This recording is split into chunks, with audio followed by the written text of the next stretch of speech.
All right, going live now. I'm just going to wait to see it pop up and mute the recording. YouTube has let me free from their jail for a brief period of time, so that's fun.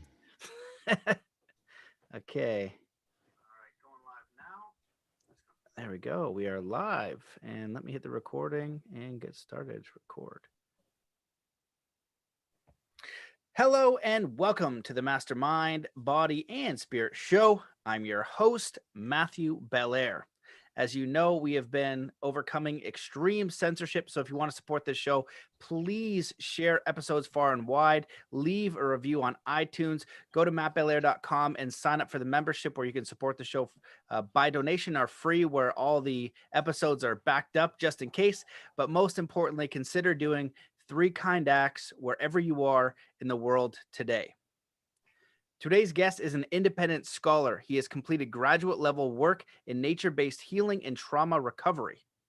Drawing from his academic background, apprenticeships with Native American elders, living with wolves, and 15 years of primitive living, he founded the Brother Wolf Foundation, Teaching Drum Outdoor School, Snow Wolf Publishing, and the Healing Nature Center, where he teaches therapeutic breathwork, shamanic trauma recovery, suicide and trauma prevention, Zen, guardian, warrior training, extreme survival skills, child-friendly parenting, storytelling, and creative writing. Welcome back to the show, Tamarack Song.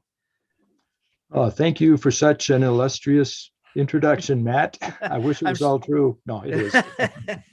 Well, I'm sure that's the short version. I was joking before we started. I was like, you're like my spirit animal. Like if I can be, somewhat of what you are at your age, I'll be really proud of myself, because I feel like all of those skills and all of your knowledge and what you're sharing is important, but especially with the times of today and how disconnected we're getting from nature and from ourselves and from our relationship with nature, spirit, in the world. It's becoming even more important. So do you want to share, you were on the show before, but do you want to share a little bit about your journey and then the work you do? And I'd love to dive into your book. You wrote a book I'm going to pull up here, Like a Shadow: The Life and Training of a Guardian Warrior. And I get a lot of books and I read a lot of books. And when you sent me that book, it was like every page I opened up was I just thought phenomenal. The way that you've what you talk about, how you structure it, I feel like is a very, very important book so I hope it gets popularized, and I hope people who listen to this show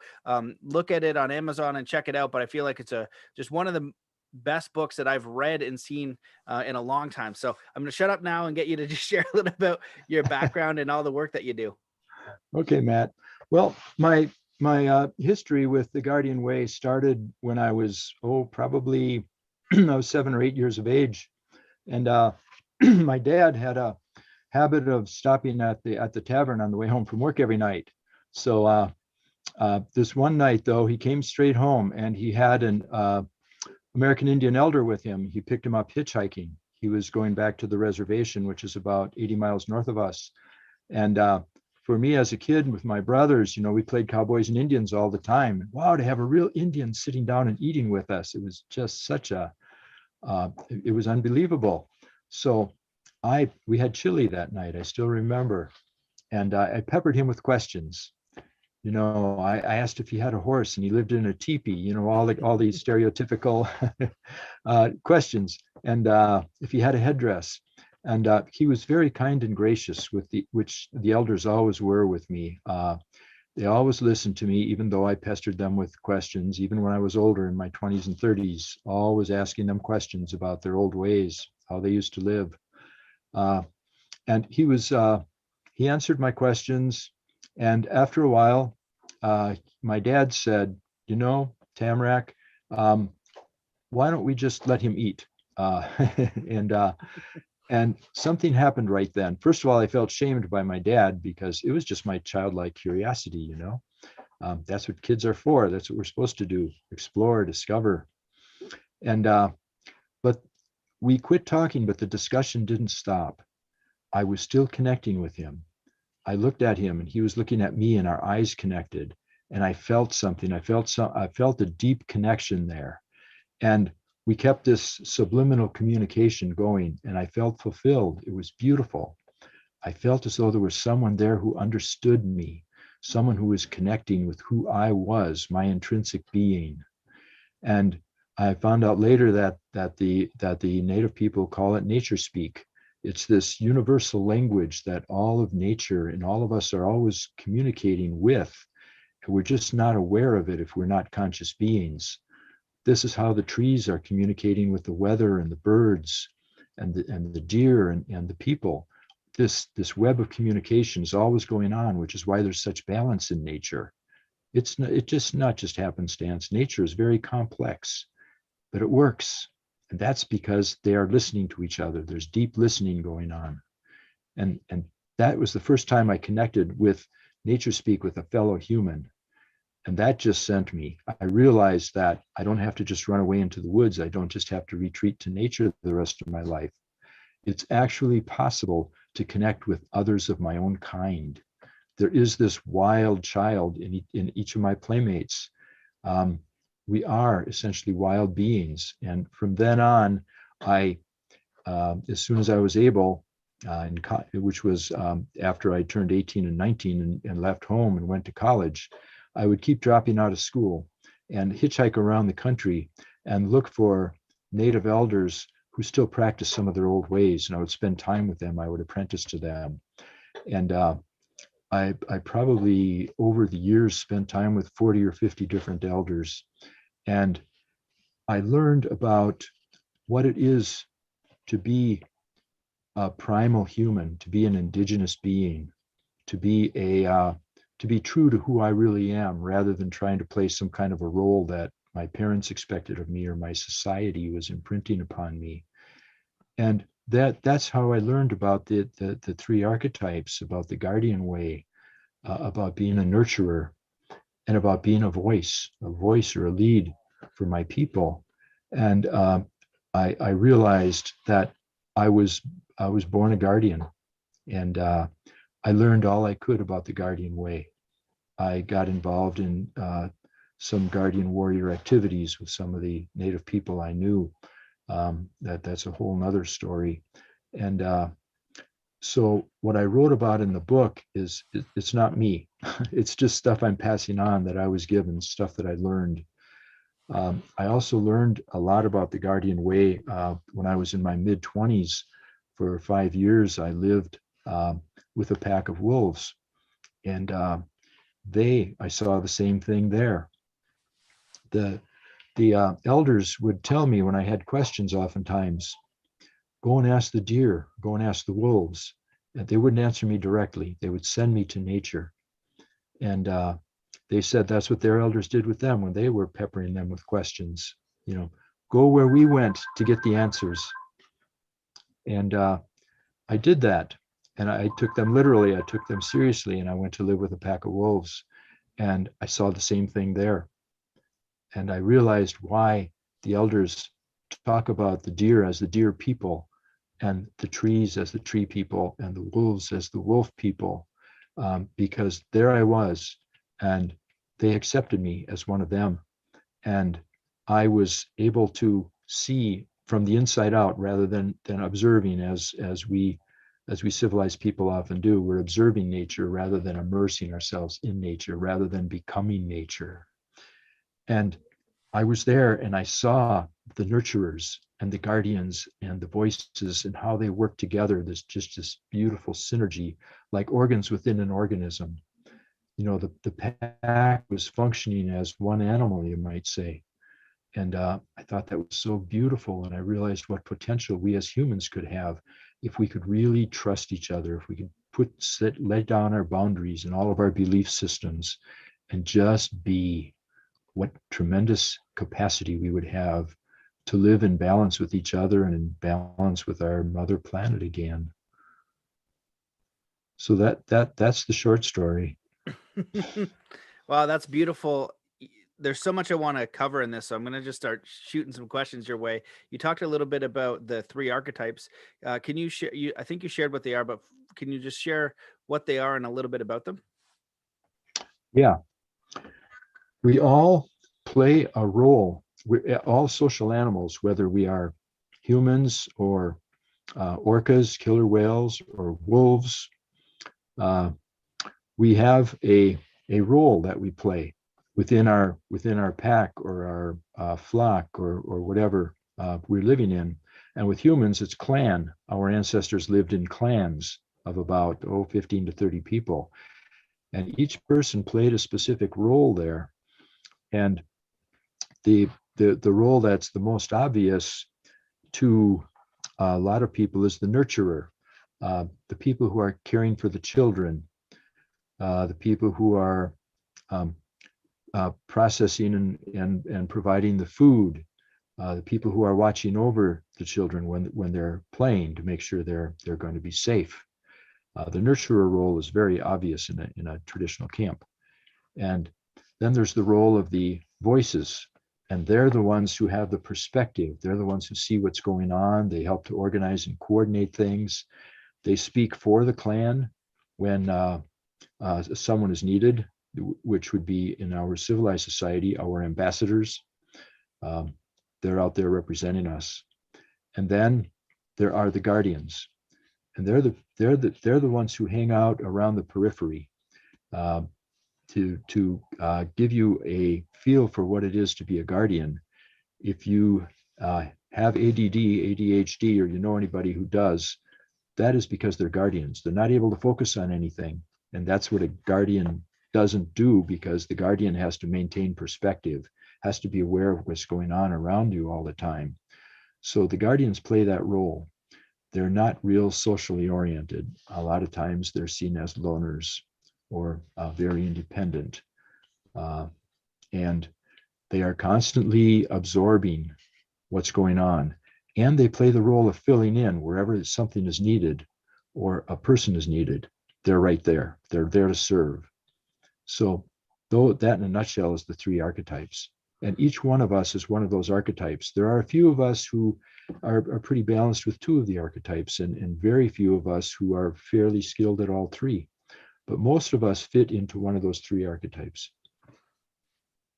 Right. And so in your book, you go on it to talk about, the guardian way today and these three archetypes. How do you see understanding these archetypes and applying them in our modern day world, right? Because I think before this whole pandemic scenario, people felt a trust in the system and they would, kind of go with this evolution. But now we're seeing the flaws with not having any connection with nature, survival skills, good community, more connected with the earth, because everything's become so digital. Right. And so basically fake, like a matrix. Right now, they want to slap the VR headsets right on you, and they're so real. The first time I put a VR set on, I was like, holy smokes, that could be what my body is. Because if I put a VR headset in and like a whole suit on that had sensors, it'd be very hard for me to distinguish reality and know that I was in a simulation. And so coming back to nature is so important. So how do you see the guardian role or using these archetypes in our modern world? Yeah, there's really an issue with our modern world and who we are intended to be, because our modern world is so structured and we're supposed to find a slot to fit in, whether it's going to school for a degree or getting a profession or being a family member. There's all these slots, and some of us are lucky and our slot fits. Some of us are not so lucky. For example, with guardians in our modern society, there is very little place for a guardian to find a role in which he can function as a guardian. So a lot of people are drawn to martial arts who are guardians, or the military. And people see martial arts as a practice oftentimes. It's really not needed by our culture. We don't have any, unless you're teaching martial arts. It's mainly a personal practice, a personal discipline, which is beautiful. However, it's not really admired and cherished by our society. We're not going out there and serving our people as martial artists. In the military, yes, there's a lot of honoring of veterans and all of that. However, that's 4 years and you're done unless you make a career of it. And there's a lot of controversy around the military too, because of what we're doing around the world in terms of conquering and exploiting and controlling other societies and other cultures, and also the military-industrial complex, how the military is used in order to maintain our access to resources around the world. So there's all of that. So to be able to serve as a guardian in a pure state where it is recognized and honored by our culture is pretty much non-existent now. And the same with nurturers. The one archetype that is recognized and respected in our culture is that of CEOs, of politicians, of people who are in leadership roles. And they're considered on the top of the heap. And the nurturers, the people who are caring for the children and such, they are low-paying jobs. They don't get much recognition, and they're doing so much for to maintain our culture. They're raising our children. And what happens oftentimes, I give you an example. Let's say I go to college as an English major. And if I don't find a niche after I graduate as a writer or as a screenwriter, it's really competitive out there. What do? I end up becoming a teacher. So I teach English, I teach high school English or grade school grammar or something.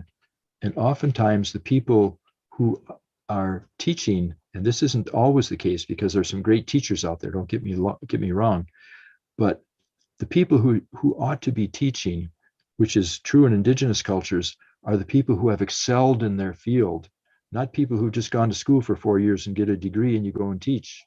They've never practiced in their field. They don't have the cred. They can regurgitate what they've learned in 4 years of college, but they don't have the life experience to draw from. We have 22 and 24 and 26-year-olds teaching our kids when it should be our people who are our elders, when it should be our people who've practiced in their profession for 20 and 30 years and really understand it from the inside out and know the nuances of the profession. If I'm going to teach English and I'm a successful writer and I've published 20 books, okay, now I can come from a place of wisdom and perspective and awareness and understanding. I'm not just blurting out what my professor told me in college. So there's a really big difference there between. Yeah, absolutely. Especially with our education system, we're kind of getting these new teachers and these curriculums that are coming top down, and they're not being vetted by the parents or the people. And so, my partner, she's a, kindergarten teacher, and I've been paying attention, and she's been noticing what's been happening in the last couple of years of the curriculum that's coming through, and it's completely insane. You know what I mean? Parents have no idea what their kids are being taught. Yeah. And there is an agenda behind it. And it reminds me that, the Native Americans that I learned from, and recently, unfortunately, a friend of mine, Zuni elder Clifford Mahudi, has just passed. And, he had the oral teachings. And he said, we learned everything orally. And he said, I remember going and my grandpa wanted me to stay with him and him tell me stories. He's like, but I always wanted to run and play. And he used to get mad. And he goes, I understand why he was mad at me now. As a kid, it didn't matter. But now that I'm older, I wish that I had listened more. And so he was just such a wealth of knowledge. And he was one of the few elders that was even willing to share with the non-natives, because obviously there's a lot of, tumultuous history there, which is rightly so. Him and David Lombard just say that, the white people just take, if we teach them something, they just take it, then make a profit and don't share it back, or don't, really help. And so a lot of them are really reluctant to share publicly some of these teachings. And so it just makes me think about the importance of the oral teachings, and then also having your grandparents involved and sharing that wisdom, and not having, like you said, a 20 something come in and believe that they know everything, because you're really learning in your 20s. You're really actually learning in 30 to 40 as well. Now I'm 37. I don't know anything. I've done all these podcasts and I've traveled a lot and talked to different bodies. I don't know anything. Like, what do I actually know? And so it's definitely a journey, and the wisdom part of it's important. And I think the family unit's important, and then the community element, all these fundamental things that we're kind of missing in our society structure. In your book, you kind of go on to the mindset part. You talk about the driving force, transparency and service, what breeds failure, and springing the pattern trap. Every part of this book, when I started picking through it, I would just go through and I would see the heading like that, and I would just start reading, and I was just like, man, this stuff is just so bang on and so important. It really encompasses a way to live life, like a guide to understanding how we live, and how to be our authentic self and make our way in the world. Because like you touched on before, it's hard to fit this mold that society's waiting for you, right? Oh, you can go be a CEO to be important and get Yeah. value and get all this stuff that people are craving, but you have to go within first and know who you are, right? And then build that in the world. And it's really constructing reality consciously, but there's no map for that, right? It's not guaranteed. If you get a 9 to 5 job, you get a guaranteed paycheck. You know what your social status is. You know what I mean? You know all these different things, and going Yeah. this way is a little bit different. So I'm wondering if you can talk a little bit about the mindset part. Yeah, this is very important. We have a saying in Guardian training that life is training and training is life. When we separate the two, we can train and then we go back to our regular lives, our lives as usual. And we're all about habit and pattern. 98% of what we do is habitual. It's patterned behavior. It's something that we've learned, and it's knee-jerk reactions. We don't think about it. When I walk up a flight of steps, I always start with my right foot. When I open a door, it's always with my left hand. When I brush my teeth, it's always with the same hand. When I speak, I'm using the same 500 words over and over and over. So I'm not really connected. I'm just existing. I'm not really living. I'm not fully living. And a guardian has to be fully engaged. If I'm going to reach my full potential, I have to develop all of my senses. I have to develop my mental acuity. I have to develop my intuitive sense. And that takes continual training. And it's really not that hard. For example, if I'm dedicated to pattern breaking, when I come to a set of steps, I'm going to step up with my left foot instead of my right foot. It helps to break a pattern. And if I do it often enough, I'm going to be flexible, fluid when I come to an obstacle to step over. Whichever is the easiest foot to use, I'm going to go over instead of having to stop and step over with my right foot because I don't know how to do it with my left foot. There's an easy example. The same with speaking. When I come up and see a friend, instead of saying, "Oh, hi, how are you?" Which everybody says, I will say something else. I'll say something that is meaningful in the moment to help me connect with the now, rather than just the usual, social blah, blah, blah. And that all of that is training.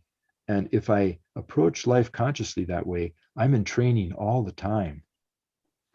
I'm becoming more aware. I'm becoming more sensitized. I am developing new neural synapses instead of constantly reinforcing those old synapses, which is what I'm going to have to rely upon in an emergency situation. If I'm called to perform, if I'm called to step up and defend somebody or protect somebody, I'm not going to have all of my mental and physical capacities. I'm just going to have what I'm programmed to do. That's it. I love that. I think that's so important and so powerful. And it's funny because I got that teaching from David Lumbear. He used to just say, Yeah. drive a new way home. So Yeah. he would always just drive these different ways.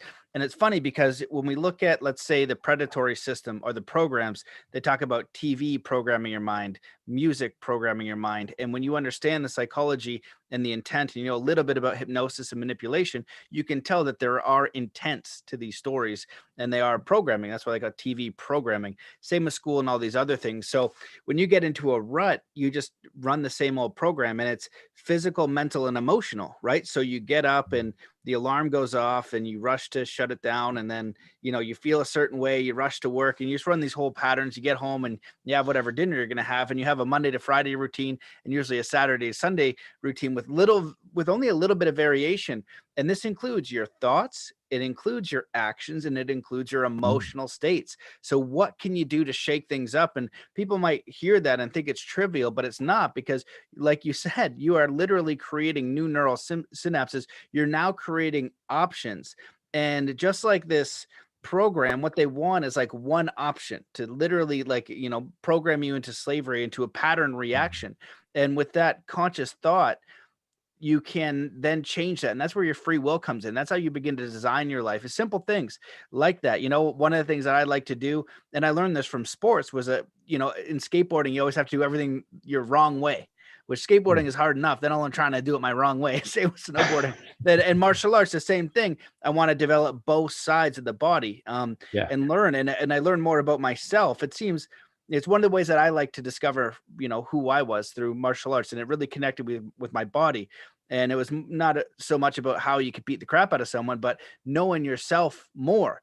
And that gives you confidence in everything else you do in your life. So breaking the pattern is incredibly important. You can eat with your non-dominant hand. That's one. And they also link it to creativity. There's another exercise that I really like, where you would ask yourself some questions, right? Some important questions, like, who am I? What are my values? What would I do if I wouldn't fail? What's most important to me?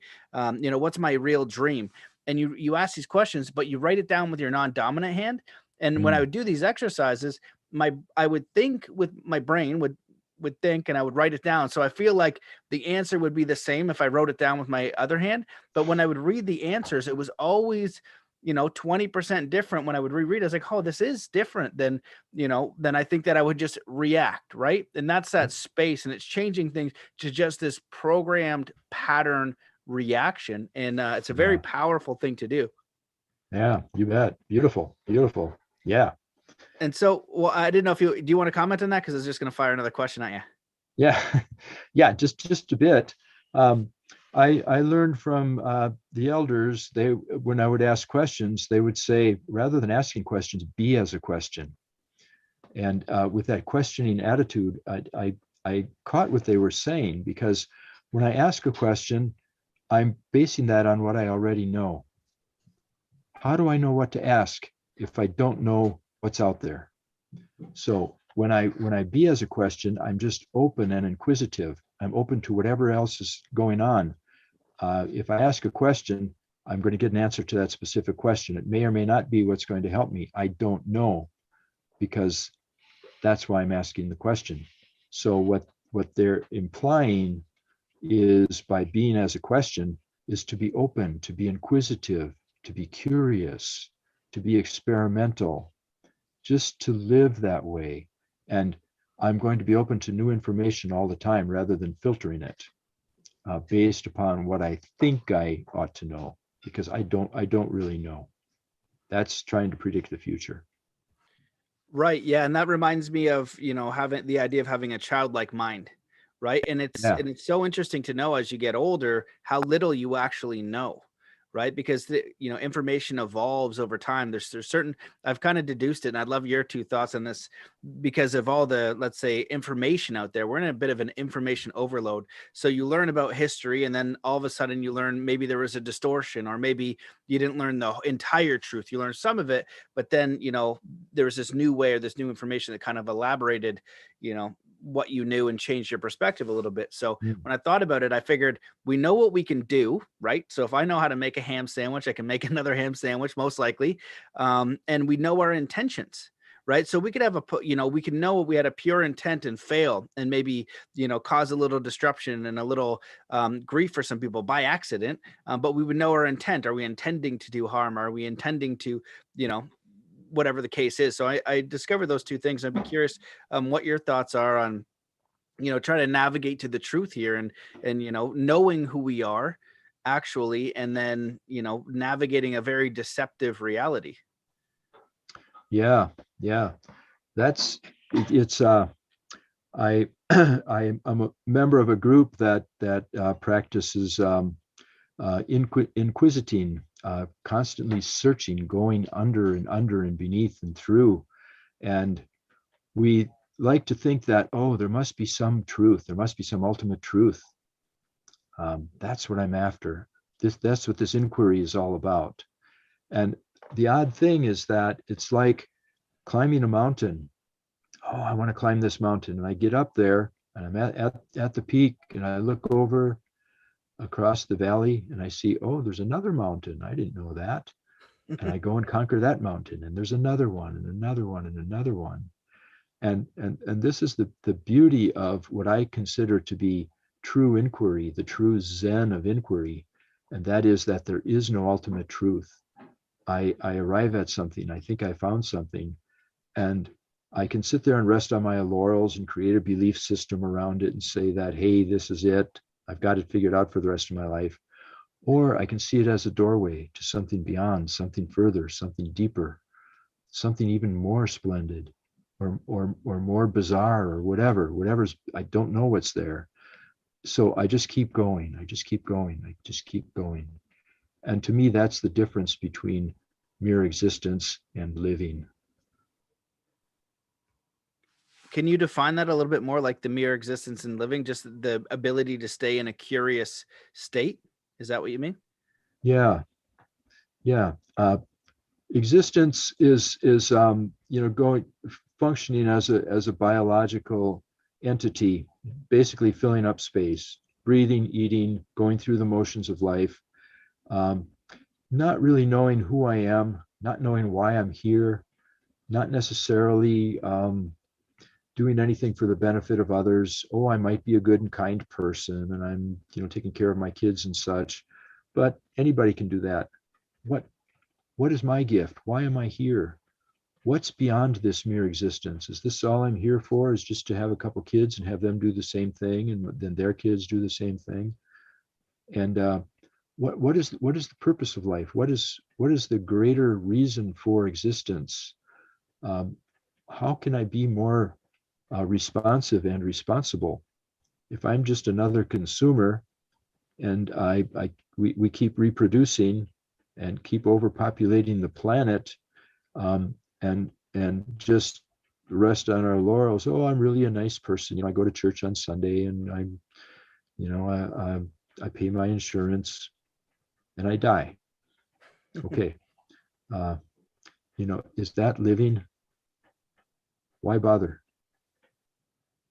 Mm-hmm. Well, I'm glad I asked that, because I think that's a really important thing for people to even ponder with themselves, the difference between existing and living and what that means for them. And you've talked about this a few times, is just coming back and knowing yourself, knowing who you are, what you came here to do, what's most important to you. Because if you just let society or this world dictate, who you are, then you're going to have a very meaningless existence by your own definition, because you didn't consciously create things, right? You just let other forces create your life for you. So, coming back to your own power, and no matter what your circumstances are, some people have much more challenging circumstances, but we do influence our reality and we do have free will in this. And so if we can come back to who we are, we're going to be able to navigate our challenges a little bit more, maybe, if I don't know if efficiently is the right word, but in Stoicism it talks about it a lot, because they lived in really rough times and just talked about the world being challenging, right? That you're going to deal with these frustrations and challenges and setbacks and horrors and all these different things. And so where our power comes from is how we respond to those things. And I'm wondering if you can touch a little bit on failure. If you want to do these in two parts, you can, but failure and handling fear, I feel like, are two very important things. Now, even my daughter started saying, I'm afraid. And I did some training where I was, I'm constantly doing training that scares the crap out of me, and I haven't faced all of my fears. There's still a lot of stuff that would frighten me. But I feel like the intention to face my fears directly and push myself has helped me grow as an individual. And I'm still here and I'm still kicking. And I feel like if we can redefine failure and learn how to navigate life, even though we might be afraid, but have a empowering perspective around it, we're going to have a lot more freedom. Yeah. That's beautiful, Matt. What you brought up is vitally important here. there are two core emotions, fear and longing. Everything, all feelings, all aspirations, needs, wants, and desires can be boiled down to those two, fear and longing. And if I can recognize that, I can work with it. Otherwise, I might be making an assumption, or I have a delusion about what I'm feeling, or why I'm feeling it, or what my motivations are. If I can get down to that core motivation, if someone tells me, for example, I'm afraid, my response is beautiful. You're in touch with what's going on inside of you. No pretext. You're right. You got it right there. Now, what do you want to do with this fear? You can either be victimized by it, or you can embrace your fear and use it as your guide. And uh, the reason for fear, it's not something bad. It's a core emotion. Fear is there to serve us. For example, if I'm hiking through the woods and I come up to the edge of a drop off, and all of a sudden there's fear, my chest tightens up and I look over the edge and wow, that's a long ways down, that fear is for a reason. Hey, Tamarack, this is your fear talking, telling you to step back. You don't want to slide here because there's loose rock, and you go tumble over this and you're a goner. So I embrace my fear. My fear is my companion and my guide now. So I back up a couple of steps. I'm not going to let the fear conquer me, though, because I need to get across the valley. My family is over there, and I need to get home by dark. So I let my fear guide me. I walk down the edge of the drop off, and I see that, oh, there's a crevasse here. There's an opening where I can make my way down safely and down to the bottom, and then I can go across the valley and get back to my family before dark, so they don't worry about me. Now here, I have fear. I had tremendous fear. I'm afraid of heights. And here I am looking down, 200 feet. I didn't let it conquer me, though. I could have just turned around and said, oh, I can't do it. I'm afraid of heights, and there's no way across. I'm going to have to go the long way around this valley, and I'm going to be home way after dark, and I might get lost. And I'm just completely overwhelmed by my fear. But no, I embraced my fear. I listened to my fear. My fear was my guide. My fear is my strength, not my weakness. I love that. I think that's such a powerful perspective, because fear is necessary. If we didn't have right, if we didn't have fear of, I don't know, a lion back in the day, then you would keep getting eaten up. So there's things to be afraid of, and it's being in touch with what's a real fear and what's a made up fear. Like what's something that's coming from a limiting belief of, fear of success, or fear of being who you are and stepping out. Those are different. But if you give your fear a voice. So let's say you want to do something and you're afraid of it, write that down. So if I go for this job or something that lights me up, or write down all your fears, and then you're addressing them. And then you can use that, like you said, like as a guide, understand what's real and what's a false fear, because the more that you understand it, the more power you have. And can you go a little bit into your perspective on failure? Because I think that's another huge thing where most people think, I'm going to go and do this thing, or I'm going to go through my life and I'm not going to fail. And if they do fail, they kind of beat themselves up for it, like it's unacceptable. But failure to me is definitely a part of the process. And if we can learn how to be fearless and courageous, let our fear guide us, but not hold us back. This is where I want to go. And it does frighten me for a variety of reasons, but none of them are big enough to prevent me from going to do this, because my passion and my will and who I am is greater than that thing that I'm afraid of. So I do have the capability to get across the river or create this thing that's an inspiration from who we are. And from what I've found with working with a lot of different people, especially over the last couple of years, the thing that they want to do, if we're working on their life purpose and who they are and what's most important to them, they always know the answer. And that's the hard part. It's like the guiding through some of those fears of letting go of all these things that they thought were more important, and just, having the courage to take a little bit of action to remove the fear and just start taking a step in that direction. And once you start taking those steps, you kind of see how the universe is wanting you to do this because this is Mm. who you naturally are, and the universe Yeah. will begin to support you. It doesn't mean it's easy. It doesn't mean it's guaranteed. It doesn't mean you get every single thing you want. But what happens is you go, oh, okay, well, my whole life I've had this uh, bag of, kind of rotten apples, and I carried around, they're super heavy. But, I really decided I'd like to live in a village that had, good food and nice apples. And you start moving, you start to get a better yield, and you let go of things that weren't as important as you thought, because society's telling you that these rotten apples are amazing. You want to get as many of those as you can. When you let all those things go and you get something more real and more genuine to what your soul is craving, like community, meaningful work, getting better at things that you enjoy Mm. doing, being a good member of your community, all of that, whether it's spiritual, mental, emotional energy, is going to trump this materialism that they're really just trying to. You say, hey, look at this gold, look at this gold, look at this thing. And it doesn't mean that you don't take responsibility for your situation and your family and what you need to do to provide. It means that's not your end goal. You can create abundance, but what's most important is the development of your life, of your soul, of your existence. Mm. Yep. Yep. So true. So true. And in order to get there, I'm glad you brought up failure. That's a term that we use very minimally in guardian training, because failure is a recognition of a defeat, and that's our super ego, our judge, saying, "Oh, Tamarack, you didn't meet your expectations here. You're not doing very well." And the reverse of that, very similar to fear, to rather than embrace the concept of failure, look at it as a teaching, as a learning experience. We have to, quote unquote, fail in order to succeed. We have to try out various approaches, various nuances, in order to see what's going to work and not work, and in order to bring new information to the table to make what works work very well and work consistently. We have to know where things are going to fall off the edges and where things might not work, so that we can avoid it. And that's what quote unquote failure does for us. If you watch a baby learning to walk, the baby's going to trip, the baby's going to fall, the baby's going to fall sideways, the baby's going to fall, trip over his own feet.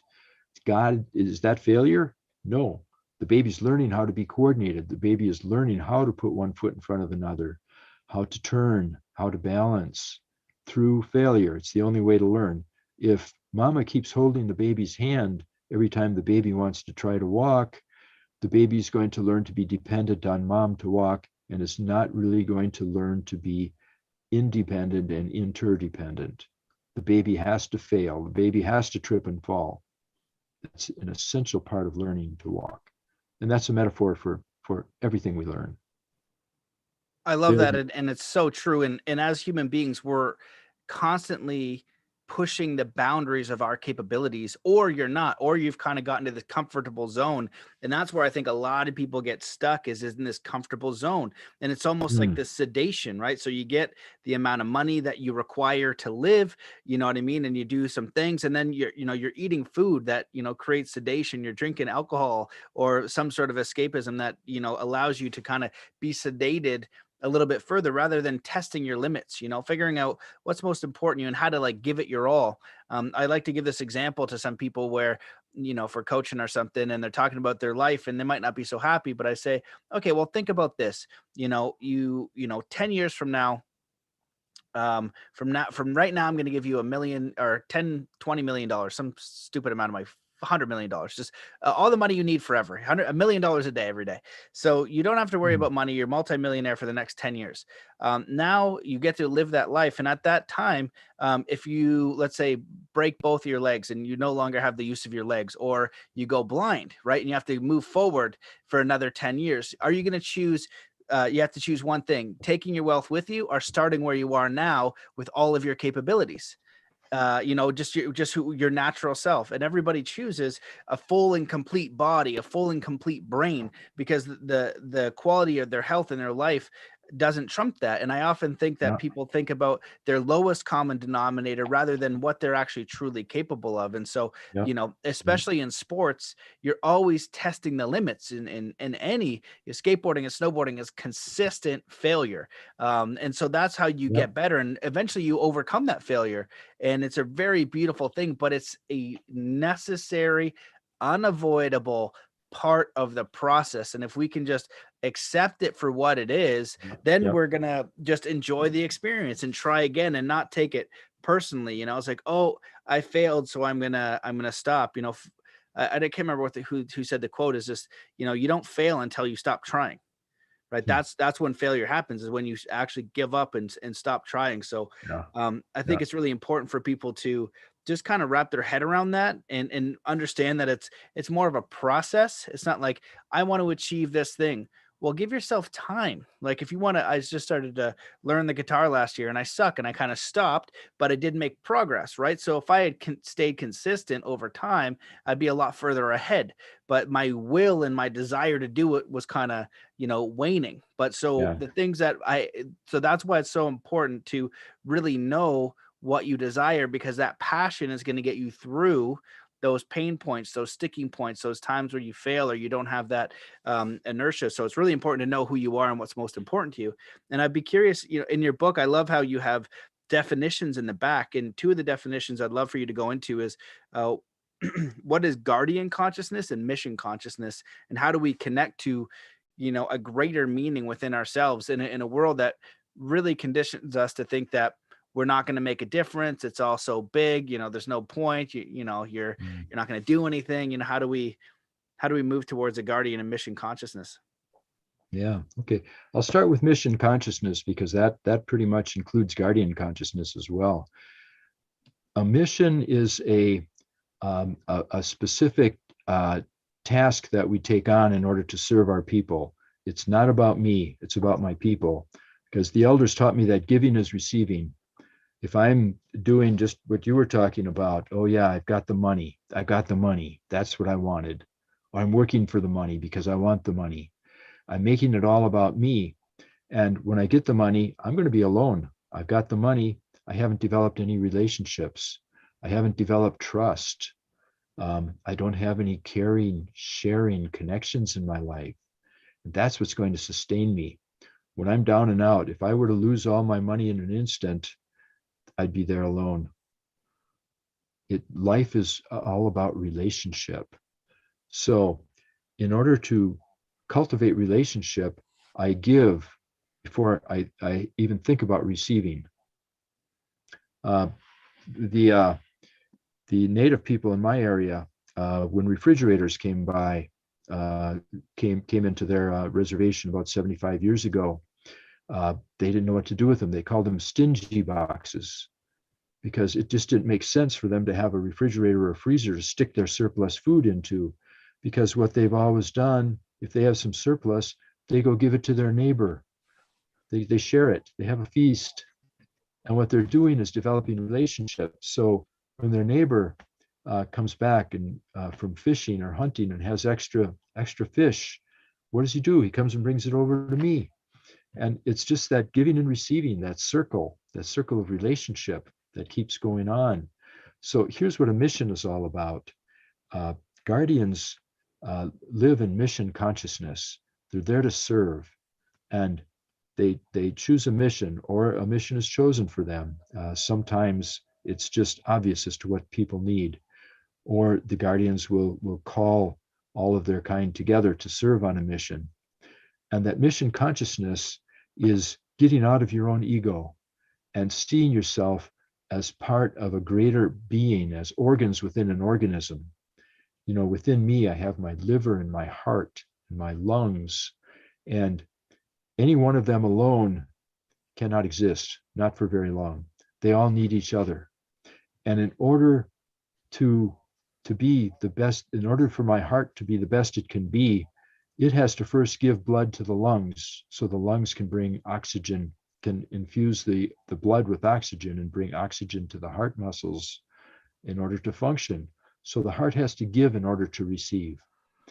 And the heart has to not only be the best heart he can be, but he has to be concerned about the lungs and the liver being the best they can be too, because they're all relying upon each other. So it's one for all and all for one. And this is what guardian consciousness is all about. It's all about the mission. They devote yourself selflessly to the mission, because the more I can give of myself, the the better the mission is going to go, the more successful it's going to be, the healthier and happier my people are going to be, and in turn, the better they're going to be able to help and provide for me.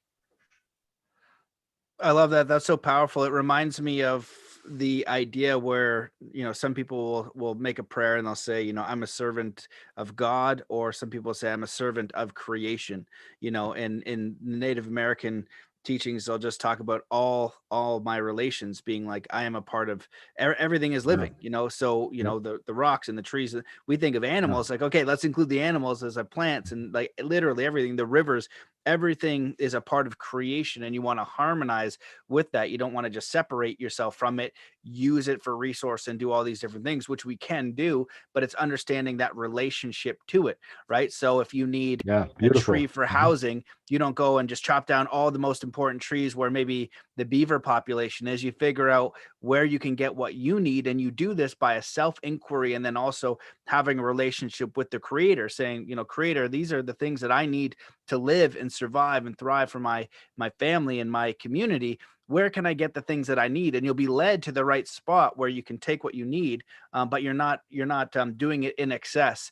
I thought like when I went through some of the food stuff, and a lot of people have gone vegan and all these different things, and I always thought about the ethical side of like killing an animal, because I don't like that idea, because I don't want to harm anything. I think they're all cute and they'll be my friends, and all this Yeah. different ridiculous stuff, you know what I mean? I'm just gonna do that. But when I was with the Native American elders, they would just say, we took what we needed, right? You needed Yeah. this to survive. This is this is the part of cycle of life. These animals are going to die from old age, or other animals as well. So we're a part of that ecosystem. So we take what we needed, but what our society has done is factory farming and pump it with all kinds of nonsense that your body doesn't want. And now it's a totally different thing. I saw another post recently that said, 20 years ago, organic food was just food, and this is how Yeah. ridiculous things have come. And so I also like the idea of an awakened person, not to be confused with a woke person, because that's just all kinds of nonsense that's going on out there now. But going from the idea of your operating system, one of your core operating systems, thinking from what can I get, right? Most people want to get something. When you're a kid, you want some candy and an allowance, and you want to drive a fast car. I don't know how I did anyway. I still do. And you want to get all these different things, and you switch that. You go, okay, well, what can I give? Right. And then you're bringing value to your community, and you do that through knowing who you are, what your gift is, right? What lights you up, because when you learn that, then you can pass it on, then you can get years of experience and then pass that down the line, and it's authentically you. So you think about what can I give, and you're bringing value to your community. And in that thread, I'd love to hear your uh perspective on money and abundance in this world, because you've lived a life where that wasn't your central theme. I don't know what your financial situation was or is, but you've been able to create you've got your land, right, where people come and do their thing. But in this reality, in this world, so many people are like, I got to make this. I would do it, but this is the amount of money I got to make. Or, and I hear different perspectives from people where they say, abundance is like, or being great wealth is better because you can have more money and do more good. And it means you're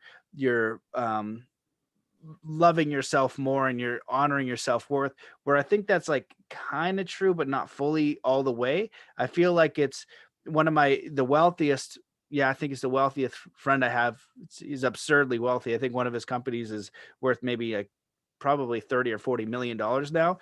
Nicest guy ever. He's like a bro, is at the gym, and he's so funny. He's always got his hat backwards, and you'd never know. No, he's the nicest guy. And he'd always just say to me, he's just like, I just figure out how to provide value. He's like, you could take everything from me and I could build it up tomorrow, because I came from nothing. I did this from nothing. I was overweight and didn't provide value, but he was able to create value. And so I feel like, especially our young people and even our older people, and now that I'm a father, it's like this balance of I need to be accountable and responsible for my family to provide. And I also want to provide service for my community.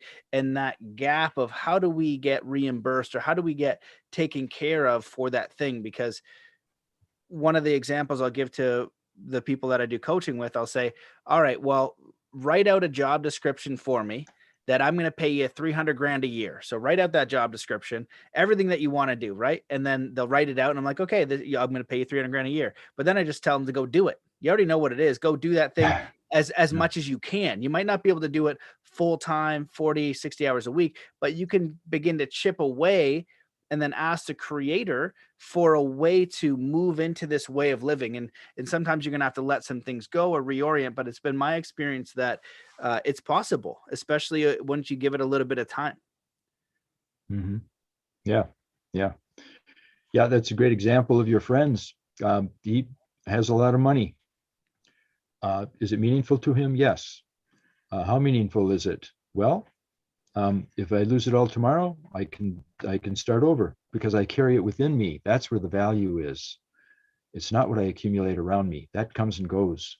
That's just another form of energy. That's all it is. That's all money is. Now, if I start to worship it, it's no longer another form of energy. It becomes a religion, and I become obsessed. I become addicted, and it starts to warp my mind, and it starts to affect my decision-making process, and it gets in the way of relationship. I took a vow of poverty when I was 21 years of age, and that doesn't mean I didn't make money. I became a millionaire. I got to work, same as your friend. I didn't have anything. I borrowed $1,000 from my mother. I went to the bank. I got a signature loan. I got a couple of businesses going, and I made a lot of money. Not for me. I had a purpose. I had a mission, and that's what I was working for. I put everything in trust for that specific mission, which was starting the school and the guardian training. That's what it was all for, and starting a wolf sanctuary. These were my missions. That's what made what I was doing meaningful, because I was doing something for others. I was giving in order that I might receive. And that's what works for me. So what I encourage people to do when I'm coaching is to, when they say, oh, I'm stuck in my career, or I don't know what to do with my life, I help them to get in touch with their reason for being, who they are, their passion. What's your vision? We have some ways of finding that out. Let's do that, and just go for that, come hell or high water. Don't worry about whether you're going to make money at it or whether it's going to support a family or whatever. That all comes into place if you are true to your vision.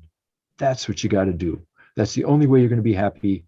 It's the only way you're going to have something significant and meaningful to give to others. I love that. That's so spot on. And the importance of getting really clear is one big thing that will give you the energy to take the leap of faith, because everyone that I have seen and respect that I think is quoted like living a quote unquote spiritual life, and spiritual to me is just defined by honest for themselves, like they're honest to who they are. They've developed a worthy skill set in things that they enjoy, and they contribute to other people, and they're not around doing things that are unethical or like distorted. You know what I mean? It's like they're very clear in what they're doing, and have a massive level of integrity. And so everyone who is doing that had to take a leap of faith.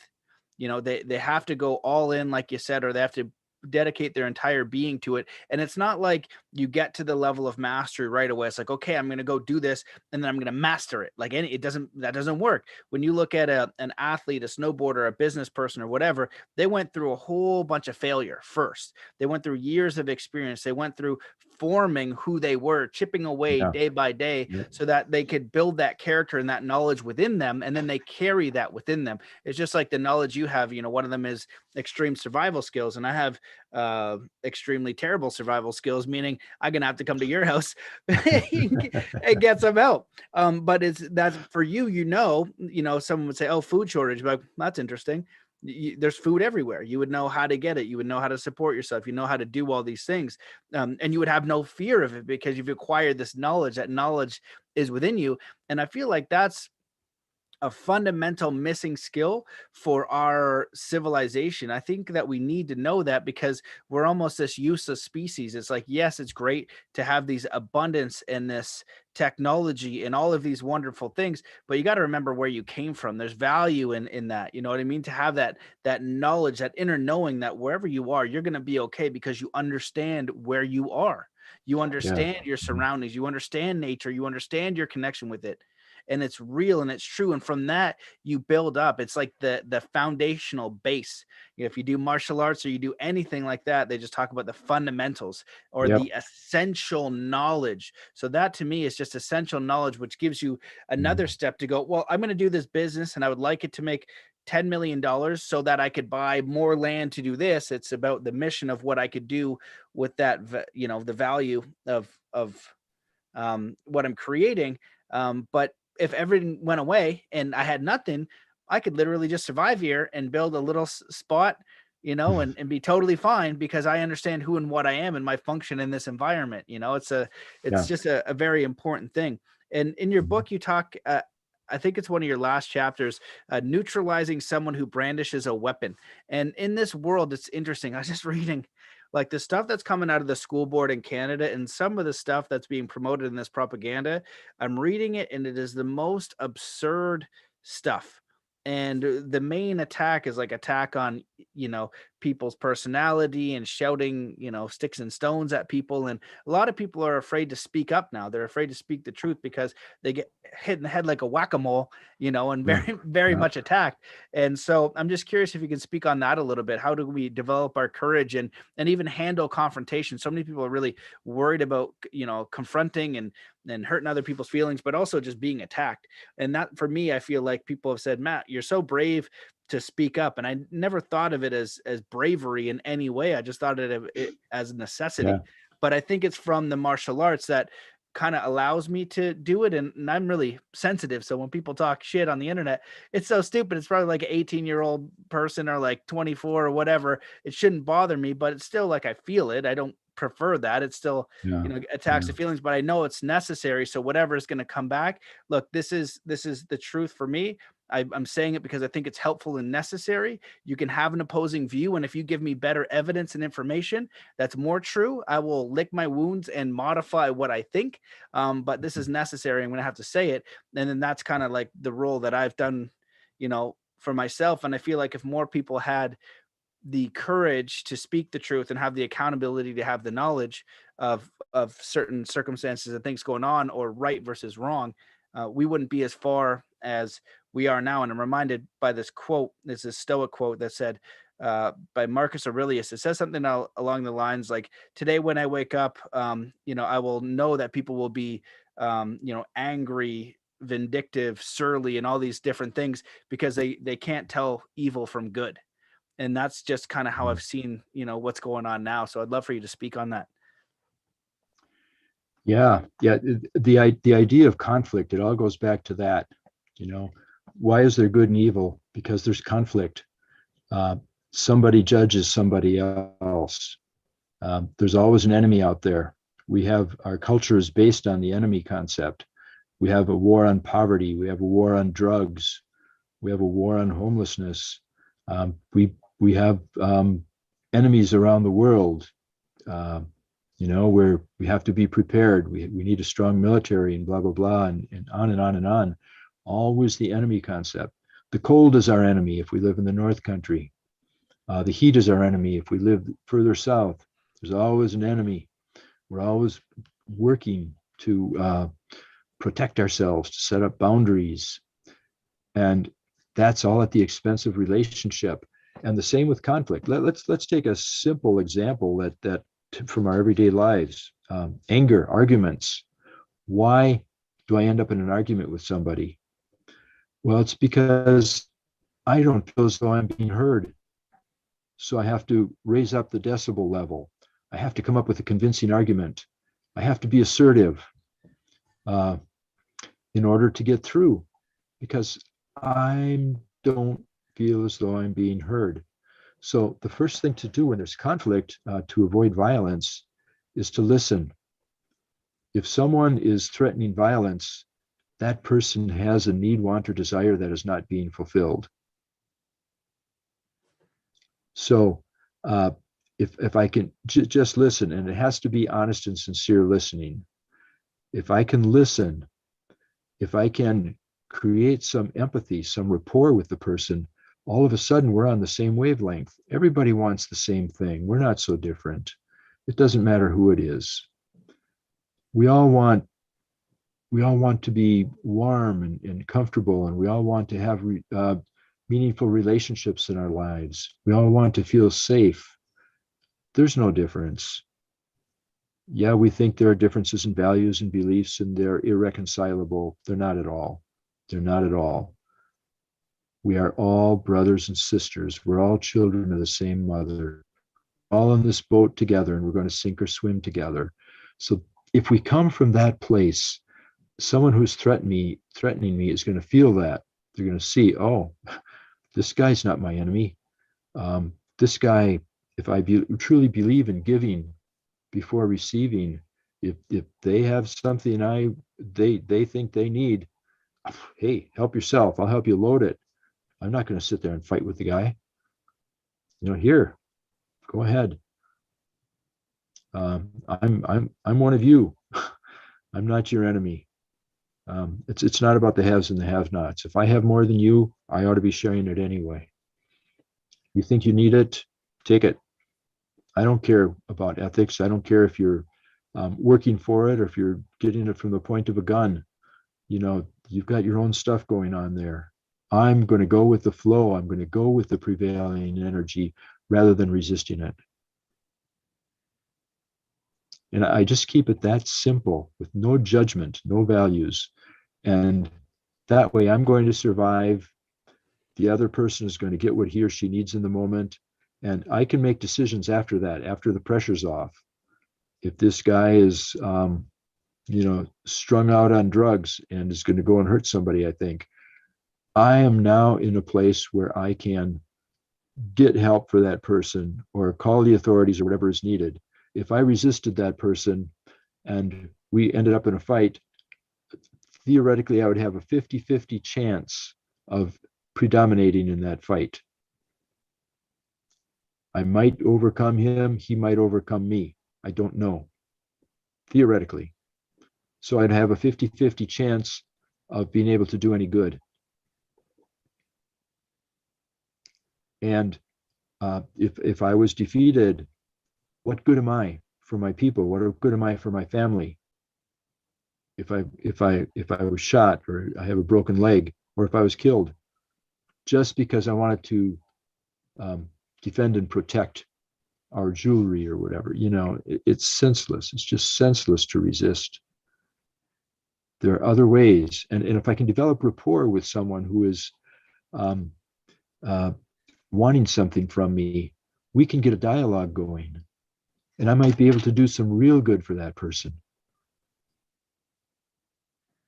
I have a business. If someone's going to rob me, I might end up offering that person a job. Who knows? I might get that person into a treatment program. I might be able to help that person's family. I might be able to go over there on the weekend and do something for the family. I might develop a friendship. I might become this person's mentor. Everything's possible if we just listen and truly listen. Wow. Well, I absolutely love that perspective. And I'm reminded of, I can't even remember who told me, it was some story along the lines where somebody was held up by a gun, at the ATM, and they just said, what do you need? And the person asked, and they got a dialogue going, and ended up giving them the money and saying, here, and they were in the same local town, and the guy ended up seeking him out because he offered help, and kind of like cleaning himself up from that interaction where, the person was expecting them to, be afraid and be angry, but it said, oh, like, you need this more than me. How much do you need? And it was that question. It's incredibly powerful to have Beautiful. that perspective. It's not easy for a lot of people to wrap their head around, but just an absolutely incredible perspective, because you're coming from this basic necessity where you talked about the refrigerator analogy of, you should have what you need. You need help right now. There's something really wrong with you, and I'm blessed, and so I am in a position where I can, give you what you need. It's ideally people aren't going around and doing that to other people, but that amount of like softness and humanity, and also, strength to do something like that, I think is incredibly powerful and transformational, because in martial arts you learn about energy. So if they're in this, really low energy of like, violence, right, and you kind of treat it as violence, you're going to be going toe to toe, whether you do physical combat or something like that. You want to be able to direct the energy in another way, and then that way you both have a better outcome rather than two bulls smashing horns. So Yeah, really just that's it. That's really it. beautiful, powerful analogy. I always love chatting to you. I want to talk to you all day, but I want to leave you with one final question. With everything that's going on in the world, there's a lot of uncertainty, there's a lot of fear, there's a lot of confusion, there's a lot of sadness and everything. A lot of people are really dealing with a lot of hardship with things that are going on within I've just heard the worst stories over the last 6 months of families Mhm. being divided and all these different things going on. People are very uncertain, they're worried in a lot of different capacities. Some people are just fast asleep and have no idea what's going on. So that sounds nice, you know what I mean? When I say ignorance is bliss, it sounds super nice, oh yeah, it's totally Yeah, fine. right, uh, right. but for those of you people that are like, okay, I kind of see what's going on in the world, I want to make a difference here, I want to know who I am, how do I navigate these times? Maybe they're a little bit depressed or anxious or all these negative things because of what's going on. What would you recommend to people for just navigating these times in an empowering way? Wow. That's a big question. And it's essentially, I'm going to repeat what I've already said in another way and make it applicable to the present situation. Let's say with, oh boy, I've got a few choices here. Let's take the pandemic, COVID. Uh, what am I going to do? Am I going to get vaccinated? Am I not going to get vaccinated? Am I going to wear a mask? Am I not going to wear a mask? What about the quote unquote conspiracy theories? Are some of them true? Are some of them not true? And in order to approach all of that, what I do myself and what I recommend that people do is to look at it from the greater perspective. I can look at it from my own personal perspective. Okay, I value my freedom. I'm not going to be manipulated. I'm not going to get vaccinated. Or I'm going to get vaccinated because I'm going to take care of myself, damn it. I don't care what anyone else does. Now, from both of those perspectives, I'm making a decision that is supposedly the best for me. What about my people? I'm a guardian. I'm a nurturer. I'm a lead. It doesn't matter. What about my people? What's the best for my people? How can we help take care of each other? How can we come to a place of shared consciousness so that we can get on top of this thing? Forget all the beliefs and the political wranglings and all the manipulations that people are doing to that are self-serving here. What is really going on? And now I can look at it objectively. I can see this virus the same way I would see if I'm standing out in the middle of a road and a car is coming at me. Am I going to live in fear of cars? No. The car is coming at me and I'm going to take care of it. I'm going to either signal the car to stop or I'm going to jump out of the way. I'm going to do something to take care of myself. And in that way, I'm taking care of my people too, because I'm there to serve. Same way with a virus coming at me. What am I going to do?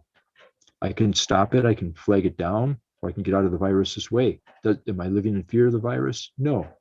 It's just self-preservation. That's all I'm doing. No beliefs, no value judgments, nothing. It's just taking care of business. And if I can do that And if I can help other people do that as well, I think that's the best thing that I can do and the best thing that we can do. Just as soon as with any issue, let's step back and look at it from circle perspective rather than based upon my filters, my beliefs, my value system, or what's going to be the best for me and my family. No, what's the best for all of us together? We're all in this together. Let's think like a circle. Beautiful. Well, I love that. And I love the idea that we have to just analyze what's going on, to take that self-responsibility to be aware of what it is and not just taking things for what people say. Like you have to think about it for yourself, come to your own conclusions. And then from there, you can, lead by example or whatever you're going to do. But you have to be very clear. You can't just be hearing something and then believing it. There's that accountability piece, right? And understand, with like it's like that understanding piece where, if there's a food shortage for me, I'm going to be nervous. For you, it's like, it doesn't matter because I know how to take care of myself. That's where the knowledge comes in, right? How afraid of this should I be? We'll figure that out. Right. And then what do you do to protect yourself? Right. And so again, with the food shortage, if you know how to grow food and where it comes from and how to sustain yourself, you literally have no fear of any of this external thing. And then you can lead your people, say, this is the knowledge that was required for me to say, yeah, the food shortage happened, but it's not a problem because there's food everywhere. We can just create it here. It's over here, over here, over here, over here. You just weren't taught that. And so that knowledge piece, I think, is just incredibly paramount. And that also goes to the self-accountability piece, right? Because there is deception, and that's a thing that can happen. There are these, manipulations and deceptions, but that only will work if you're going on the surface level. If you're not doing that inquiry, if you're not taking a step back, if you're not having meaningful dialogue and relationships, if you have those things, then you're going to get a lot more information and be able to have a clear view. And then you're going to be able to focus on what the solution is for yourself and your community. And, that's a powerful spot to be. So this has been beautiful. I want to get you back on the show because I really love the book. And in our first podcast, I knew that I wanted to chat with you again to dive a little bit deeper. So thank you so much for coming on the show, for everything that you are doing. Can you share your website and where people can learn more about you? Yeah. You can go to, let's see, teachingdrum.org or healingnaturecenter.org. Those are two websites you can go to. Or if you're interested in one of my books, you could go to snowwolfpublishing.org. Amazing. And I highly recommend checking out his book that we were talking about today, mostly Like a Shadow, The Life and Training of a Guardian Warrior. It's incredibly a wonderful book, and especially for the current time. So thank you so much for coming on the show. Is there anything else that you want to leave the listeners with before we close it out? Oh, it's just my pleasure to be with you, Matt. It's great to talk. It's great to share. My only encouragement for people is just to follow your vision, find out who you are, and go for it. Just do it, and everything else will turn out. I love it. Well, I appreciate you coming on the show, and thanks everybody for listening. We'll catch you in the next episode. Okay. Till next time, Matt.